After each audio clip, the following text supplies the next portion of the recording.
Not that long ago, Christian hate preacher Greg Locke, fresh off a book burning bonfire, began a literal witch hunt at his Global Vision Bible Church in Mount Juliet, Tennessee. He told his congregation that he knew of 6 witches who were members of his church and he planned to expose them. Take a look. We got first and last names of 6 witches that are in our church. And you know what's strange? 3 of you are in this room right now. We got your first name. We got your last name. We even got an address for one of you. 2 of you in my wife's ladies Bible study, and you know who you are. And we gonna ask you to get out, or I'll expose you in front of everybody. We got all 6 of their names. All 6 of them. I've had videos go viral on Twitter, but nothing like this one.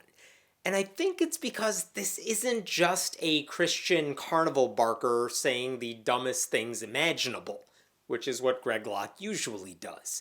And I wanted to explain why I think this is so much worse than that. When he did this, a lot of people online half-joked about how Locke was probably laying the groundwork to reject possible allegations that may one day come out against him. Like, oh, you're accusing me of inappropriate behavior? It must be because you're a witch. There's no evidence of him doing anything like that, but I get the sentiment. Churches are known for victim blaming. Still, I think there's something much different and maybe more sinister at play here. Because even if you believe, as I do, that Locke is just trying to arouse anger in church members who need to be perpetually outraged to feel like they're getting their money's worth, this particular line of attack was more than just creating some imaginary boogeyman. He was targeting people who might dare to challenge him. Locke was essentially reminding church members that they must be obedient to him, or else they're really acting against God's wishes. Because dissenters are controlled by Satan. Dissenters have a Jezebel spirit. Dissenters must be witches. It's not that Locke is going to expose witches. It's that he's creating an environment in which anyone could be declared a witch. And if you don't want to become a target, then the best path forward is to do anything and everything that Locke says before you become a target yourself. At the very least, you have to agree with his interpretations of the Bible, or else you must be a heretic. This is how cults operate. And we know this is all an act because Locke had plenty of opportunities to take action on his supposed information, yet he never did. Even as I make this video, he's done nothing about the witch infestation in his circus tent of a church. If he knew their names, why didn't he say them out loud? If witches were trying to invade, then why did he let them in? And if they're in the church Bible study run by his wife, like he said they were, why would he want to kick them out? Shouldn't he want to save those witches? The answer is simple. He's only interested in stirring the pot, injecting fear into church members, and controlling them as much as possible. Even he must know he's lying to people. More importantly, he knows his congregation will never have the courage to call him out on his words because they don't want to get on his bad side. He's showing everyone what happens when you get on his bad side. These people trusted him when he lied about the virus and face masks, even after at least one church member died.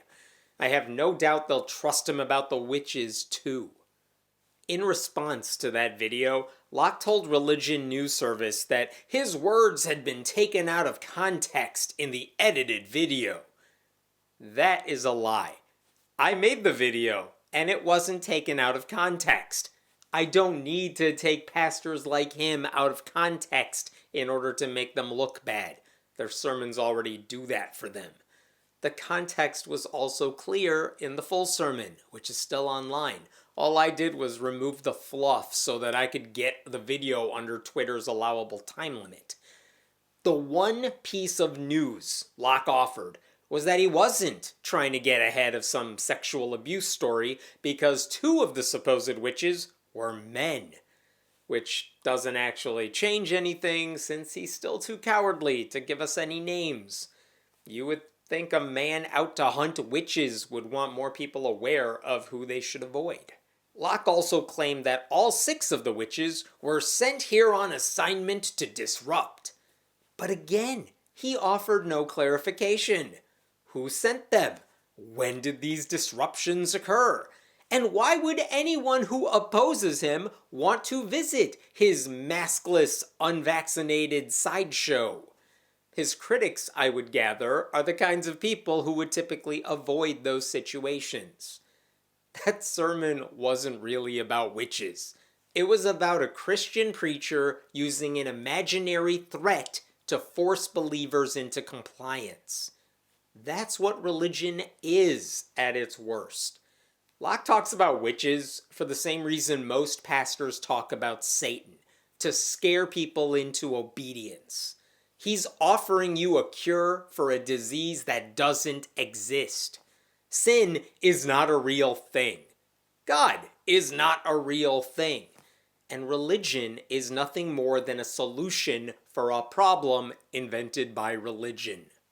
But Locke is taking that to another level by making the threat appear even worse and making the solution seem even closer. All you have to do is take him seriously. He can't earn credibility, but he can frighten gullible people into lending him some. The scary thing is that his plan may actually work. It works in just about every conservative church in the country.